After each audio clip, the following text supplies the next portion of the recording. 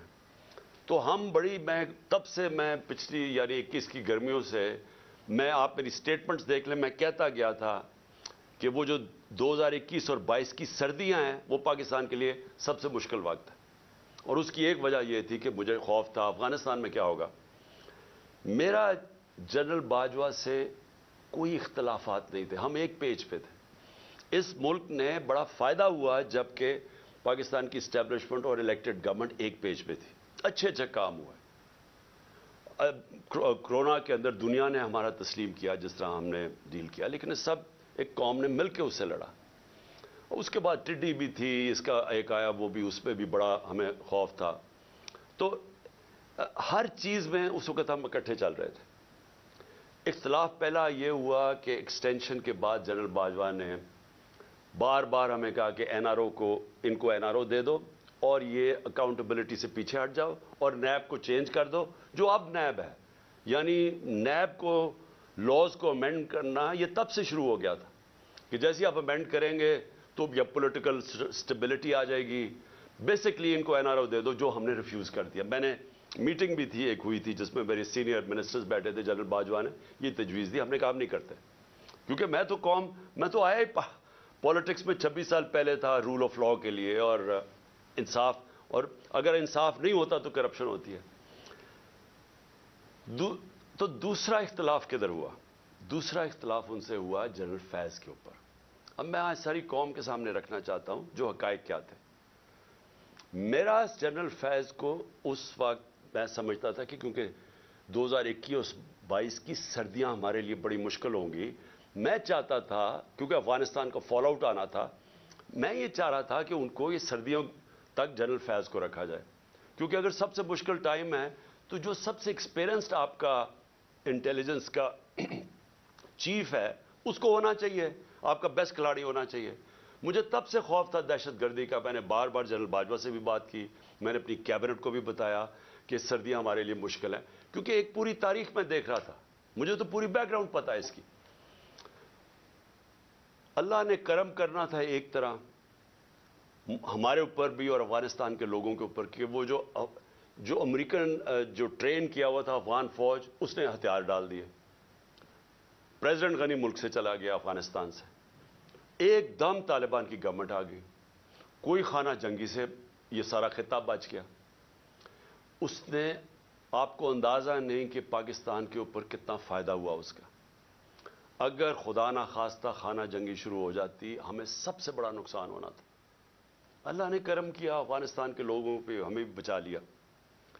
اب اس کے بعد کیا ہوا؟ پاکستان کیونکہ ہم نے دعا کے ڈائلاگز جو امریکن اور طالبان کے تھے ہم نے سب سے زیادہ اس میں پروموٹ کیا، اس کے اندر ہمارا سب سے بڑا کام تھا. تو ایک جو گورنمنٹ سب سے پہلے جس کے سب سے اچھے تعلقات تھے افغانستان میں وہ پاکستان تھا. اور جو دنیا نے ایکنالج کیا کہ جو ایویکویشن ہوئی افغانستان میں اس میں پاکستان نے سب سے بڑا رول پلے کیا کیونکہ ہمارے تعلقات اچھے تھے. اور پھر شاہ محمود قریشی کو میں نے وہاں بھیجا، انہوں نے ان سے میٹنگز کی. ہماری کوشش یہ تھی کہ 2500 کلومیٹر کا ہمارا بارڈر ہے افغانستان کے ساتھ. ہمارے تعلقات اچھے ہوں گے تو یہ جو 3 قسم کے دہشت گرد پاکستان میں آپریٹ کر رہے تھے، BLA TTP اور پھر ISIL، تو ہماری کوشش یہ تھی کہ ہم ان کے ساتھ اگر وہاں سٹیبل گورنمنٹ آ جائے تو پاکستان بچ جاتا ہے دہشت گردی سے. OIC کی منسٹرز کی میٹنگ کروائی غالباً دسمبر میرے خیال میں 2021 میں. افغانستان کو ٹاپک رکھا، دنیا کو بتایا کہ افغانستان کی سٹیبلٹی ضروری ہے. جس میں ایک ہم نے اپنی وجہ بتائی کہ پاکستان میں دہشت گردی کنٹرول کرنے کے لیے سٹیبل افغانستان ضروری ہے. کانفرنس کروائی. اس کے بعد کیا ہوا کہ اس کے بعد بدقسمتی سے رجیم چینج آ گئی اور ہماری گورنمنٹ کو ہٹایا گیا. جب ہماری گورنمنٹ کو ہٹایا گیا تو اس سے پہلے ہماری میٹنگ ہوئی.